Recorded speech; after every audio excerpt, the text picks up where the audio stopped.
So నెల నెల follicle పెరిగి రిలీజ్ అవుతుంది. హస్బెండ్, వైఫ్ కలిసుంటున్నారు. అంతా బాగానే ఉంది. అయినా ప్రెగ్నెన్సీ రావట్లేదు అనంటే, ఇక్కడ యాక్చువల్లీ మనకి ఫాలికల్ చిన్న ఫాలికల్, పెద్ద ఫాలికల్ అయితుంది అని మాత్రమే తెలుస్తుంది స్కాన్‌లో.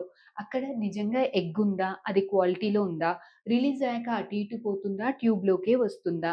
ఈ ట్యూబ్‌లోకొచ్చిన ఎగ్ తోటి ఈ స్పెర్మ్ పైదాంకా వెళ్లి దీన్ని కలవగలుగుతుందా? లేదా? కలిసాక బేబీలాగా తయారీ అవుతుందా? లేదా?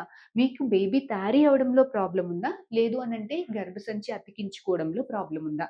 అసలు ఈ ప్రాబ్లమ్ ఎక్కడుంది? లోన జరగాల్సిందంతా జరుగుతుందా? లేదా? అన్న విషయము మనకి స్కానింగ్‌లలో కనిపించదండి.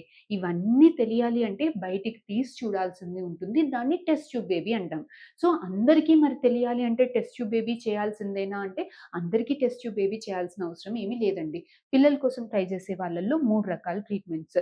ఒకటి ఫస్ట్ బేసికల్‌గా మీకిలా ప్రెగ్నెన్సీ ప్రాపర్‌గా రావట్లేదు అనంటే, ఫస్ట్ మనం తీసుకోవాల్సింది లైఫ్ స్టైల్ మోడిఫికేషన్స్. అంటే మీరు హెల్తీగా డైట్ తీసుకుంటున్నారా లేదా? యూజువల్‌గా chicken, mutton avoid non veg, red meat avoid చేయమంటామండి. ఎక్కువ మటికి fresh fruits, vegetables, dry fruits, antioxidant rich fruits, seeds ఎక్కువ మటికి తీసుకోమని చెప్తాం. సో, ఇలా హెల్తీ డైట్ తీసుకుంటున్నారా? జంక్ ఫుడ్ అవాయిడ్ చేస్తున్నారా? స్లీప్ అడిక్వేట్‌గా ఉంటుందా? స్మోకింగ్, ఆల్కహాల్, గుట్కా, పాన్ ఇలాంటి అలవాట్లేమన్నా ఉన్నాయా?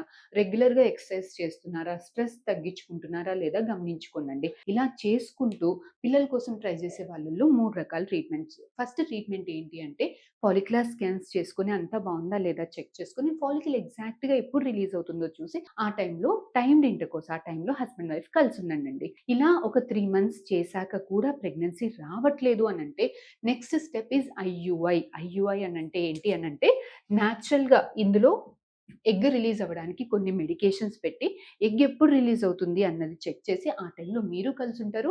మేము స్పెర్మ్స్ కొంచెం లోపల దాకా వేస్తాము. మైల్డ్ మేల్ ఫ్యాక్టర్ ఉన్న వాళ్ళకి, అన్‌ఎక్స్‌ప్లెయిన్డ్ ఇన్‌ఫెర్టిలిటీ ఉన్న వాళ్ళకి, ఈ ఐయుఐ ట్రీట్మెంట్స్ అనేవి చాలా బాగా పనిచేస్తుందండి.